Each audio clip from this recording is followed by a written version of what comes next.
भाई ये जॉब करते करते क्या परमानेंट हो सकते हैं या नहीं? देखो भाई, इस बात की तो जानकारी अभी मुझे भी नहीं है। अभी तो ये है कि धीरे धीरे सारी चीजें प्राइवेट लाइन में आ रही है। हाँ, अगर आप कंटिन्यू आप काम करते रहते हो, चाहे आप किसी भी पोस्ट पे हो, चाहे आप साफ सफाई के पोस्ट पे हो, चाहे आप अटेंडेंट के पोस्ट पे हो, चाहे आप सुपरवाइजर के पोस्ट पे हो, चाहे आप इलेक्ट्रीशियन के पोस्ट पे हो, आप यदि अपना काम अच्छे से कर रहे हो तो आपको कोई भी निकाल नहीं सकती। चाहे कोई भी, आप जब तक कोई बड़ी गलती नहीं करते, आपको कोई भी कंपनी निकाल नहीं सकती। आपके लिए ये जॉब परमानेंट ही है। अब गवर्नमेंट होगा या नहीं होगा, ये दोस्तों इन फ्यूचर की बात है। ट्रेन सुपरवाइजर का वर्क क्या होता है, कैसे बनते हैं, कितने घंटे की ड्यूटी होती है, क्या सैलरी देते हैं इनको? देखो भाई, ट्रेन सुपरवाइजर की जो ड्यूटी होती है यही है कि आपके अंडर में स्टाफ दिए जाते हैं।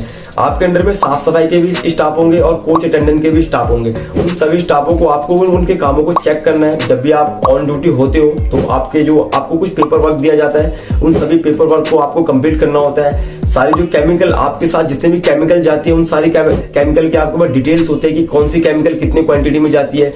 यदि कोई नया बंदा आपके साथ आया है तो उन स्टाफ को भी केमिकल की नॉलेज आपको देनी पड़ता है कि ये केमिकल इस काम में आता है। ठीक, उसके बाद जब भी ऑन ड्यूटी हो तो सभी चीजों को चेक करना होता है कि प्रॉपर कोचों में जो बेडशीट वगैरह है वो लगाई गई है कि नहीं, जो भी हमारे जो साफ सफाई के अंडर में जो भी कोच है उनको प्रॉपर तरीके से क्लीन किया गया है कि नहीं, सभी कोचों में पानी आ रहा है कि नहीं। तो ये सुपरवाइजर की जिम्मेदारी होती है। और दोस्तों, सैलरी की बात करूं तो मैं आपको हर बार बताऊंगा कि सैलरी कंपनी के ऊपर डिपेंड करती है कि आप किस कंपनी के साथ काम कर रहे हो।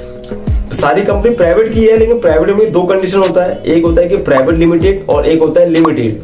जो लिमिटेड कंपनी होती है वो अपने स्टाफ को अच्छी सैलरी प्रोवाइड करती है, और जो प्राइवेट लिमिटेड होती है वो अपने स्टाफ को थोड़ी कम सैलरी प्रोवाइड करती है। आप गूगल पे जाके सर्च भी कर सकते हो, जैसे कि जो एसएमसी कंपनी है वो लिमिटेड कंपनी है, तो वो क्या है कि अपने स्टाफ को अच्छी सैलरी प्रोवाइड करती है।